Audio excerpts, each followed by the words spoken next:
Sistem filsafat adalah pemikiran yang tersusun secara sistematis dan menyeluruh, yang digunakan untuk memahami hal-hal mendasar dalam kehidupan. Yang kedua, membahas agenda dan kehidupan manusia dan nilai, bertujuan mencari kebenaran dan makna hidup, dan terakhir menjadi dasar dalam berpikir dan bertindak. Jadi Pancasila disebut sebagai sistem filsafat karena bukan hanya sebagai aturan negara, tetapi merupakan pemikiran mendasar bagi kehidupan manusia dalam bertindak bagi bangsa Indonesia. Selanjutnya ada ciri-ciri Pancasila sebagai filsafat. Yang pertama, bersifat menyeluruh atau komprehensif yang mencakup seluruh aspek kehidupan. Yang kedua, sistematis, antar sila saling berkaitan dan tidak dapat dipisahkan. Yang ketiga, rasional dan logis, dapat diterima oleh akal pikiran manusia. Yang keempat, memiliki nilai universal dan di mana nilai-nilainya berlaku umum bagi semua manusia. Dan terakhir, fleksibel, mengikuti perkembangan zaman, yaitu dapat menyesuaikan dengan perubahan yang ada pada masyarakat. Di sini ada dimensi filsafat Pancasila secara ontologi atau hakikat manusia. Yang pertama, manusia sebagai makhluk Tuhan. Artinya manusia itu punya hubungan spiritual, percaya sama Tuhan dan punya nilai keagamaan. Yang kedua, manusia sebagai makhluk sosial. Kita nggak bisa hidup sendiri, selalu butuh orang lain, entah itu dari keluarga, masyarakat ataupun negara. Yang ketiga, memiliki hubungan dengan Tuhan dan sesama manusia. Artinya hidup manusia itu seimbang, ada hubungan vertikal ke Tuhan dan horizontal ke sesama manusia. Epistemologi atau sumber pengetahuan. Yang pertama, pengetahuan berasal dari budaya bangsa. Nilai-nilai Pancasila itu gak tiba-tiba muncul, tapi diambil dari budaya dan kebiasaan masyarakat Indonesia. Yang kedua, pengetahuan terbentuk dari pengalaman hidup masyarakat. Adanya nilai Pancasila itu hasil dari perjalanan sejarah dan pengalaman bangsa kita sendiri. Yang ketiga, nilai-nilai berkembang sesuai kehidupan bangsa Indonesia. Artinya Pancasila itu fleksibel, bisa menyesuaikan perkembangan lingkungan tanpa kehilangan jati diri.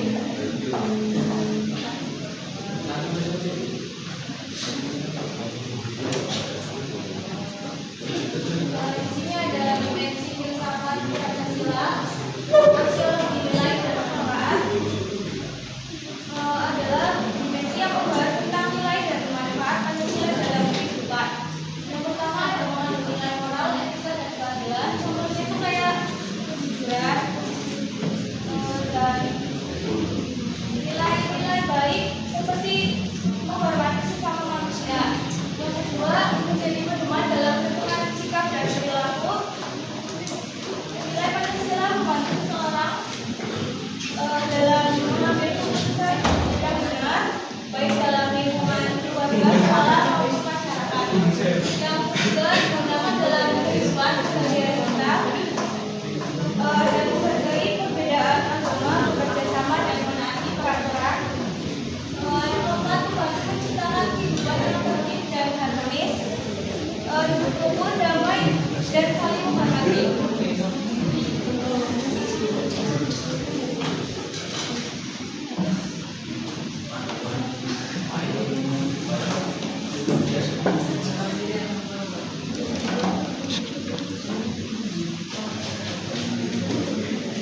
Peran dan fungsi Pancasila di era sekarang.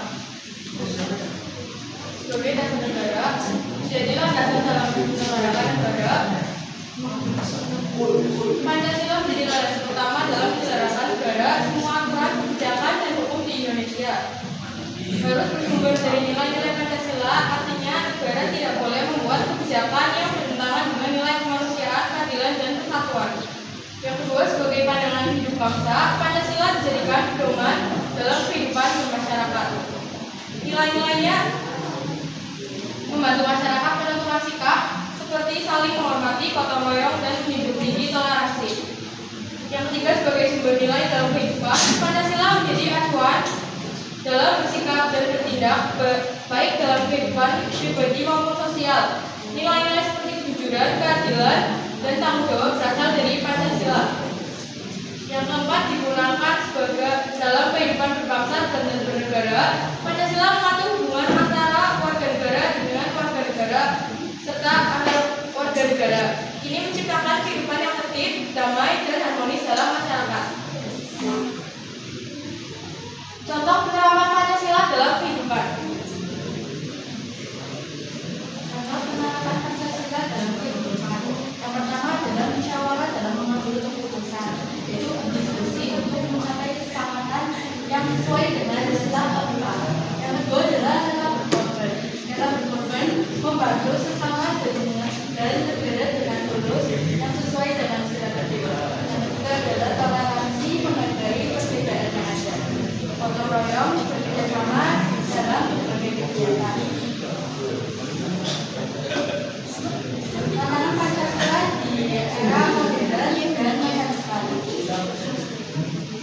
Yang pertama adalah globalisasi dan budaya asing, yaitu masuknya budaya luar yang mempengaruhi gaya hidup masyarakat.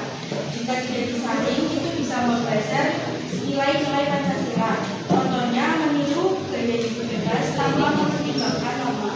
Yang kedua, perkembangan teknologi dan media sosial. Informasi cepat menyebar termasuk pengaruh negatif. Informasi yang sangat cepat menyebar termasuk yang negatif seperti hoax atau konten yang tidak penting yang bisa mempengaruhi pola pikir generasi muda. Yang ketiga, meningkatnya individualisme. Orang lebih mementingkan diri sendiri dan berbagi terhadap orang lain, sehingga nilai gotong royong mulai memudar. Yang keempat, kurangnya pemahaman nilai Pancasila. Banyak yang tahu Pancasila hanya sebagai hafalan, tapi tidak menerapkannya dalam kehidupan sehari-hari. Lalu ada upaya menghadapi tantangan Pancasila. Pertama, meningkatkan pendidikan karakter berbasis Pancasila.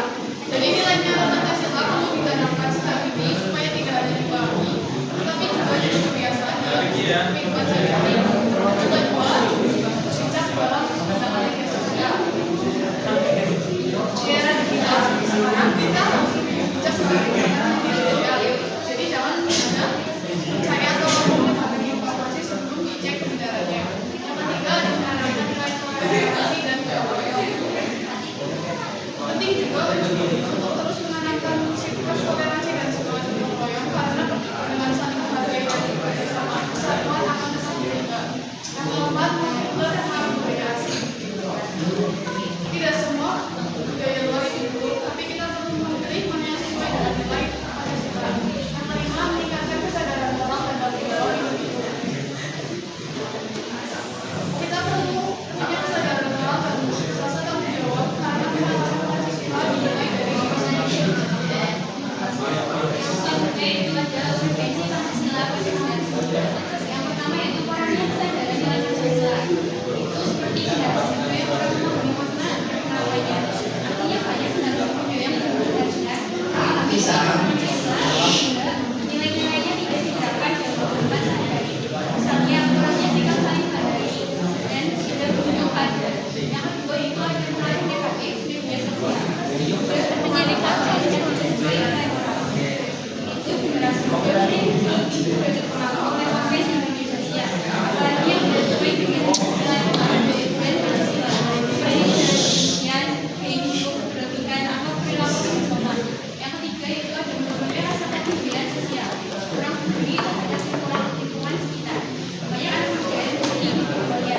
Orang peduli terhadap lingkungan sekitar, seperti tidak membunuh orang lain, orang gotong royong atau tidak lupa terhadap lingkungan. Yang selanjutnya ada contoh penyimpangan pada generasi muda. Yang pertama itu ada cyberbullying, yaitu menghina atau menyakiti orang lain melalui internet, seperti dengan menghina, mengejek atau menyakiti orang lain melalui media sosial atau internet. Ini bertentangan dengan kepercayaan dan nilai Pancasila. Yang kedua ada penyebaran hoax, menuliskan berita palsu atau konten propaganda, menyebarkan berita bohong tanpa mengecek kebenarannya. Menimbulkan kesalahpahaman, konflik, kesamaan, dan pencerahan. Yang ketiga ada toleransi, ini tidak mempengaruhi perbedaan agama atau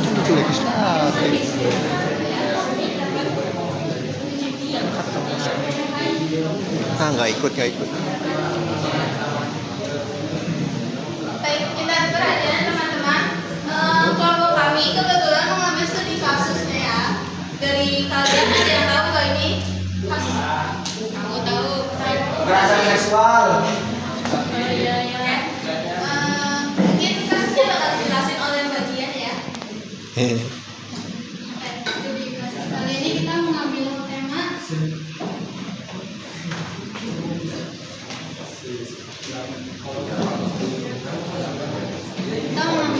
dugaan KSPP 16 mahasiswa FKUI. Jadi awal kejadiannya kan sekitar tanggal 11-12 April kan ada akun anonim yang dengan chat screenshot kan dari Telegram. Terus pelakunya ada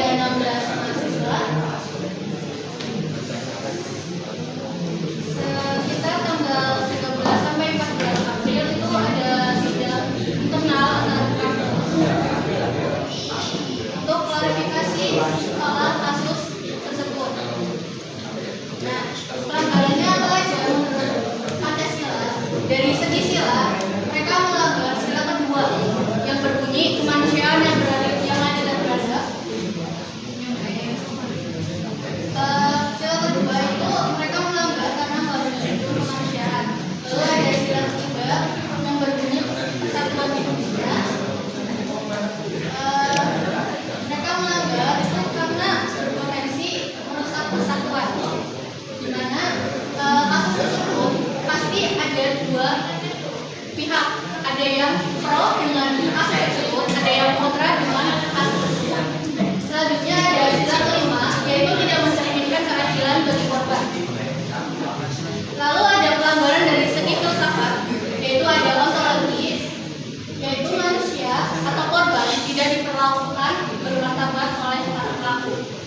Selanjutnya ada segi epistemologi, yaitu cara berpikir pelaku yang menyimpang dari segi Pancasila. Lalu ada aksiologi, nilai moral dan etika para pelaku itu nggak diterapkan sesuai Pancasila yang ada. Nah, dampaknya apa bagi masyarakat? Dampaknya itu adalah satu, kerugian psikologis bagi para korban. Yang kedua, lingkungan kampus menjadi tidak nyaman karena adanya kasus tersebut.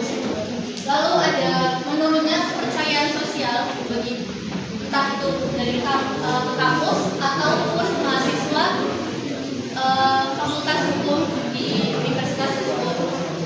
Nah, solusinya apa? Solusinya itu ada penanaman nilai Pancasila. Yang kedua ada etika dalam media sosial. Ketiga ada penegakan sanksi. Dan keempat peningkatan kesadaran moral. Disclaimer, ini solusi itu bukan penentuan hukum untuk para pelaku. Kita tahu kejadian tersebut memang belum disinarkan kasusnya. Nah, solusi ini tuh biar kasus ini tuh nggak terjadi lagi.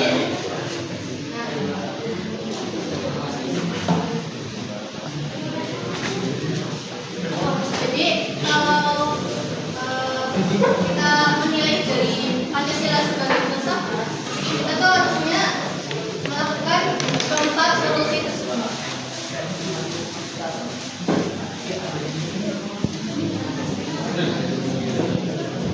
Baik, kesimpulan dari presentasi kami yang pertama, Pancasila sebagai sistem filsafat menjadi dasar negara dan pedoman hidup bangsa. Yang kedua, mengandung nilai moral, etika, dan keadilan yang relevan sepanjang zaman. Yang ketiga, perlu diterapkan dalam kehidupan sehari-hari. Yang keempat, berperan menjaga persatuan dan membentuk karakter generasi muda.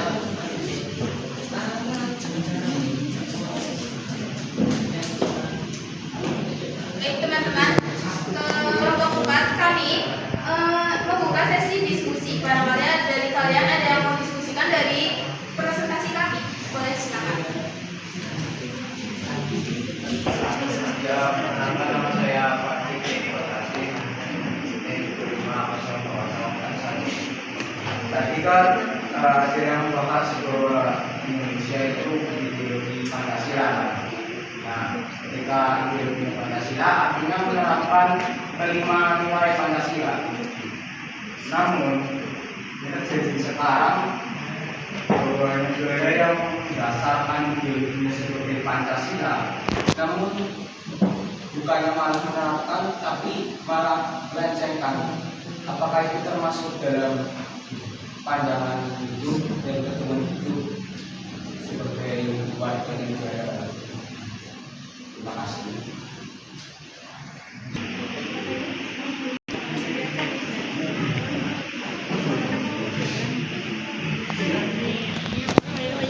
Barangkali ada yang mau menanggapi dari pertanyaan Mas Arti.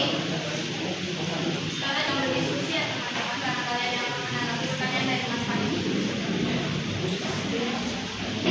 Yang tadi Fakti sampaikan, jadi Pancasila tetap menjadi ideologi dan pandangan hidup Indonesia. Cuman dalam praktiknya itu gak semua individu itu mampu merealisasikannya. Jadi yang salah itu bukan Pancasilanya, tapi tentang pola pikir dari individu tersebut kayak gitu. Apakah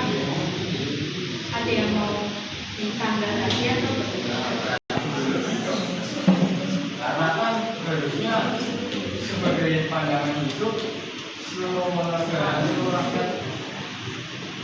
rakyat Indonesia harus menerapkan Pancasila sebagai cuma kita kan harus tahu dulu dong nilai dari Pancasila itu kan ada yang bagaimana manusia yang rakyat nah, apakah warga Indonesia itu sudah menerapkan kelima nilai tersebut Pancasila karena kan katanya tadi Pancasila sebagai filsafat katanya sebagai pandangan nah apakah Pancasila itu sudah diterapkan sebagai pandangan Mungkin belum semua masyarakat Indonesia menerapkan itu semua betul, karena ya namanya individu pasti kayak ada beda-beda.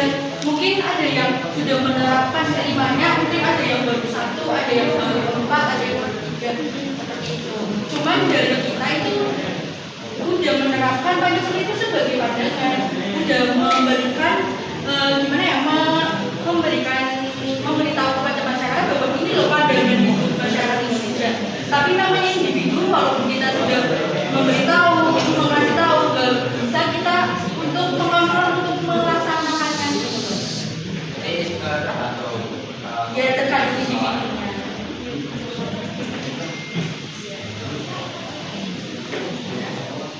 Baik, sepertinya tidak ada yang ingin berdiskusi lagi tentang materi kami.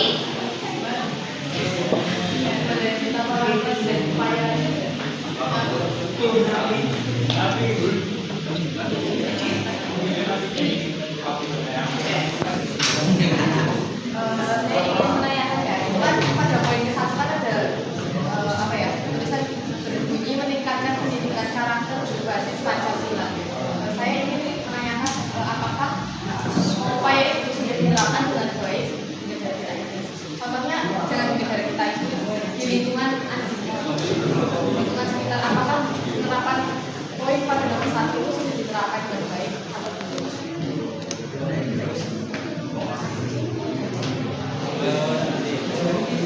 Barangkali ada tanggapan dari pertanyaan saudari Reza.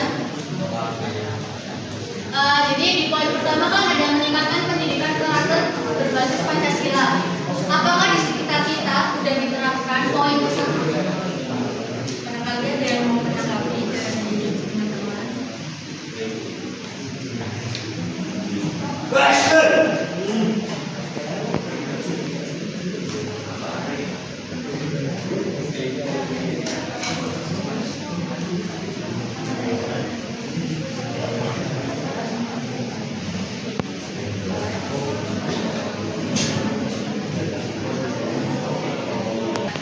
Dari SD ke SMP SMA kan kita kan juga belajar PKN ya. Terus dari mulai kampus kita kan juga kan kayak kan juga cuma satu agama atau ada agama lain. Kita juga kayak terapin toleransi dari pertama karena kan dari mulai kita kan juga gotong royong, ada organisasi, ada apa. Dari saya karena kita kan juga ada paham Jawa yang lembut, yang menolong, terus ya kekeluargaan gitu. Jadi kalau misalnya disangkut pautkan sama Pancasila itu masih nyambung dari sila 1 sampai sila 5 itu masih nyambung. Apalagi kan yang udah disebut tadi kita udah diajarin dari kecil PPKN. Nah, tapi balik lagi individunya berbeda. Pas udah gede itu penerapannya pasti berbeda. Jadi menanggapi ya, kalau menurut saya sendiri apa ya, penerapannya itu karena di situ kan bunyinya pendidikan karakter, bukan hanya sekedar teori. Kalau yang saya lihat itu di sekitar saya ya, di lingkungan saya itu lebih ke teorinya. Jadi penerapannya itu belum, karena buktinya sekarang anak seusia kita sekarang yang sebenarnya harusnya kesadarannya lebih tinggi, itu pun masih banyak yang belumnya kesadaran. Contoh sederhananya, jika lingkungan kotor apakah ada yang langsung membersihkan lingkungan apa ya, membuang sampah pada tempatnya, itu kan masih jarang kan ya. Nah, ini juga menurut saya itu salah satu dasar dari segala masyarakat. Solusinya atau apa itu dasarnya itu dari kecil kita penerapannya belum ada, makanya pada saat kita dewasa banyak apa ya, kasus-kasus seperti yang di FAU tadi. Karena menurut saya dari awal pendidikan kita mulai dibuat itu kurang, hanya sekedar teori-teori saja. Memang begitu, kurangnya pelajaran PKN itu memang cuma diajarin teori, bahkan gurunya tuh belum tentu mengajarkan. Kurangnya pelajaran PKN itu cuma diajarin teori. Jadi kita tuh kalau misalnya teori apa, tapi prakteknya benar-benar bisa. Makanya solusinya ya itu diajarin kita sebagai orang dewasa juga mengajari anak kecil, jadi anak kecil tersebut idenya bisa. Mungkin solusinya harusnya seperti itu ya. Tapi kayak lingkungan belajarnya mungkin juga ada manfaatnya, kayak misalkan mau milih ketua kelas juga harus ada musyawarah, itu kan juga salah satu manfaatnya. Di SD nggak langsung tunjuk kayak di SD aku ya berdasarkan aku tuh kayak guru tuh ngajarin juga kayak musyawarah itu kan, itu juga termasuk kayak penyampaian langsungnya. Mungkin ada satu dua doang, cuman itu lebih banyak teorinya yang bikin kayak anak-anak kalau dimakan teori terus tuh gak bakalan ada geraknya gitu. Jadi itu lebih banyak kayak praktek-prakteknya mungkin.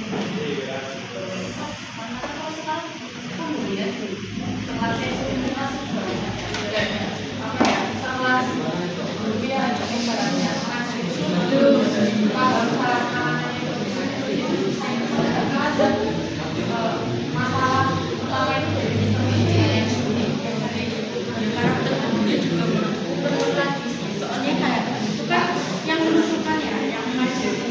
Soalnya sekarang itu banyak juga gurunya kayak karakternya yang lebih kayak melindungi siswa. Kalau ada yang bully kayak di aku, malah kadang guru itu jadi yang bully juga. Jadi dari guru itu juga perlu ada evaluasi, karena namanya anak itu kan gimana ya, terkadang diberikannya juga kayak gitu, gak ujung-ujung jadi kayak gitu.